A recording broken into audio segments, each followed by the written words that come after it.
بسم اللہ الرحمن الرحیم۔ السلام علیکم ورحمۃ اللہ وبرکاتہ۔ ریشمی کپڑے کا بستر بچھانا۔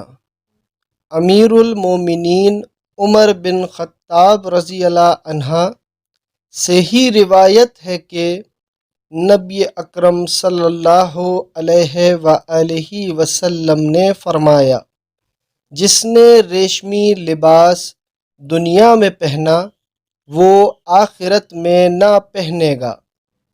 سیدنا حذیفہ رضی اللہ عنہ سے مروی ہے کہ نبی کریم صلی اللہ علیہ وآلہ وسلم نے ہمیں منع فرمایا، سونے چاندی کے برتنوں میں ہم کھائے پئیں، کپڑا حریر اور دیباج وغیرہ پہنیں اور ان پر بیٹھیں اور ان کو بستر بنائیں۔